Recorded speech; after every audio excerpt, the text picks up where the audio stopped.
നമസ്കാരം, ഞാൻ അപർണ. വാരാന്ത്യ കായിക വാർത്തകളിലേക്ക് സ്വാഗതം. ആദ്യം പോയ വാരത്തെ പ്രധാന കായിക വിശേഷങ്ങൾ എന്തൊക്കെയെന്ന് നോക്കാം. ചരിത്ര വിജയമായി ഒളിമ്പിക് റൺ. സംസ്ഥാനതല ഉദ്ഘാടനം നിർവഹിച്ച് ഗവർണർ. പങ്കാളികളായി മന്ത്രിമാരും സമൂഹത്തിലെ വിവിധ തുറകളിലുള്ളവരും. കൊസനോഫ് മെമ്മോറിയൽ അത്ലറ്റിക്സ് ലോങ് ജമ്പിൽ നയന ജെയിംസിന് സ്വർണം. 26ാമത് കേരള സംസ്ഥാന senior and junior taekwondo championship June 28 മുതൽ 30 വരെ കോഴിക്കോട് നടക്കും. വാർത്തകൾ വിശദമായി. കായിക ശക്തി വിളംബരം ചെയ്ത് യുവത്വത്തിന്റെ കരുത്തറിയിച്ച് ചരിത്രമായി തലസ്ഥാനത്തെ ഒളിമ്പിക് റൺ. 25,000-ലധികം പേർ പങ്കെടുത്ത ഒളിമ്പിക് ഡേ റൺ നഗരത്തിന് പുതിയ അനുഭവമായി. കായിക താരങ്ങളും വിദ്യാർത്ഥികളും വിവിധ സൈനിക വിഭാഗങ്ങളും NCC കാഡറ്റുകളും NSS വോളണ്ടിയർമാരും ഒളിമ്പിക് റണ്ണിന്റെ ഭാഗമായി. മാനവീയ വീഥിയിൽ governor Arif Mohammad Khan Olympic run ഉദ്ഘാടനം ചെയ്തു. കേന്ദ്രമന്ത്രി സുരേഷ് ഗോപി, വിദ്യാഭ്യാസ മന്ത്രി V ശിവൻകുട്ടി, ഭക്ഷ്യ സിവിൽ സപ്ലൈസ് മന്ത്രി GR Anil, chief secretary P Venu തുടങ്ങിയവരും ഒളിമ്പ്യന്മാരും ചേർന്നായിരുന്നു ഒളിമ്പിക് റൺ ഫ്ലാഗ് ഓഫ് ചെയ്തത്. മഴയത്തും ചോരാത്ത ആവേശത്തോടെയായിരുന്നു തലസ്ഥാനത്ത് യുവതലമുറ ഒളിമ്പിക് റൺ ഏറ്റെടുത്തത്.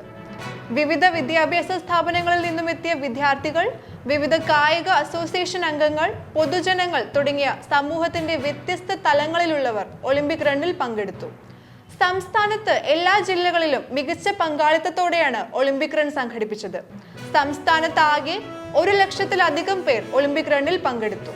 ഇന്ത്യൻ സൈന്യത്തിന്റെ ബാൻഡ് മേളം, വിദഗ്ധരായ സുംബ ഡാൻസ് പരിശീലകരുടെ നേതൃത്വത്തിൽ നടന്ന സുംബ നൃത്തം, ബോഡി ബിൽഡിംഗ് അസോസിയേഷന്റെ നേതൃത്വത്തിൽ നടന്ന പ്രദർശനം, ജിംനാസ്റ്റിക് താരങ്ങൾ അവതരിപ്പിച്ച പ്രദർശനം എന്നിവയും ശ്രദ്ധേയമായി.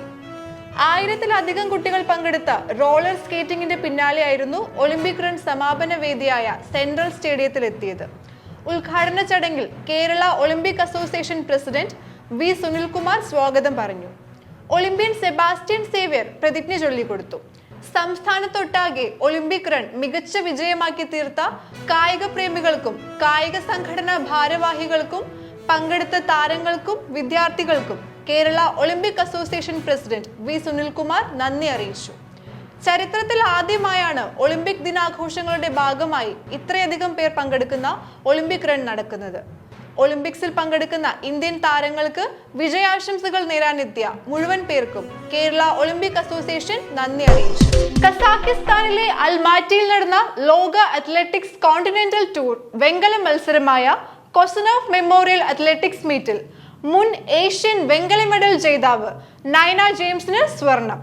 Commonwealth Games champion Eldhose Paul പുരുഷന്മാരുടെ ട്രിപ്പിൾ ജമ്പിൽ 15.51 മീറ്ററുമായി 5ാം സ്ഥാനത്തെത്തി. കസാഖിസ്ഥാനിൽ നടന്ന കോണ്ടിനെന്റൽ ടൂർ അത്ലറ്റിക്സ് ചാമ്പ്യൻഷിപ്പിൽ മലയാളി ലോങ് ജംപ് താരം നയന ജെയിംസിന് സ്വർണം. 6.39 മീറ്റർ ചാടിയാണ് കോഴിക്കോട് ചക്കിട്ടപ്പാറ സ്വദേശിയായ നയന തുടർച്ചയായ 2ാം രാജ്യാന്തര സ്വർണം നേടിയത്. ഈ മാസം ആദ്യം നടന്ന തായ്വാൻ ഓപ്പണിലും നയന സ്വർണം നേടിയിരുന്നു. പിന്റോ മാത്യു ആണ് പരിശീലകൻ. തുടർച്ചയായ വിജയങ്ങൾ പാരീസ് ഒളിമ്പിക്സിന് യോഗ്യത നേടാനുള്ള നയനയുടെ സാധ്യതകൾ വർദ്ധിപ്പിക്കും. പാരീസ് ഒളിമ്പിക് യോഗ്യത നേടാനുള്ള സമയപരിധി ജൂൺ 30-ന് അവസാനിക്കും. ഇനി സ്പോർട്സ് ഇൻ ഷോർട്സിലേക്ക് പോകാം. 2ാമത് ഹോക്കി ഇന്ത്യ സബ് ജൂനിയർ പുരുഷ വനിതാ സൗത്ത് സോൺ ചാമ്പ്യൻഷിപ്പ് ജൂലൈ 19 മുതൽ 26 വരെ ന്യൂ ഹോക്കി സ്റ്റേഡിയം കൊല്ലത്ത് വെച്ച് നടക്കും. ചാമ്പ്യൻഷിപ്പിന്റെ തത്സമയ സംപ്രേഷണം കേരള ഒളിമ്പിക് അസോസിയേഷന്റെ യൂട്യൂബ് ചാനൽ കേരള ഒളിമ്പിക്കിൽ ഉണ്ടായിരിക്കുന്നതാണ്. 26ാമത് കേരള സംസ്ഥാന senior junior taekwondo championship June 28 മുതൽ 30 വരെ കോഴിക്കോട് VKK മേനോൻ ഇൻഡോർ സ്റ്റേഡിയത്തിൽ നടക്കും. ചാമ്പ്യൻഷിപ്പിന്റെ തത്സമയ സംപ്രേഷണം കേരള ഒളിമ്പിക് അസോസിയേഷന്റെ യൂട്യൂബ് ചാനൽ കേരള ഒളിമ്പിക്കിൽ ഉണ്ടായിരിക്കുന്നതാണ്. സംസ്ഥാന ജൂനിയർ പുരുഷ ഹോക്കി ചാമ്പ്യൻഷിപ്പ് ഓഗസ്റ്റ് 1 മുതൽ 4 വരെ പാലക്കാട് വെച്ചും സംസ്ഥാന സീനിയർ പുരുഷ ഹോക്കി ചാമ്പ്യൻഷിപ്പ് ഓഗസ്റ്റ് 28 മുതൽ 31 വരെ ന്യൂ ഹോക്കി സ്റ്റേഡിയം കൊല്ലത്ത് വെച്ചും നടക്കും. ചാമ്പ്യൻഷിപ്പിന്റെ തത്സമയ സംപ്രേഷണം കേരള ഒളിമ്പിക് അസോസിയേഷന്റെ യൂട്യൂബ് ചാനൽ കേരള ഒളിമ്പിക്കിൽ ഉണ്ടായിരിക്കുന്നതാണ്. പുത്തൻ കായിക വാർത്തകളുമായി വീണ്ടും കാണും വരെ നമസ്കാരം.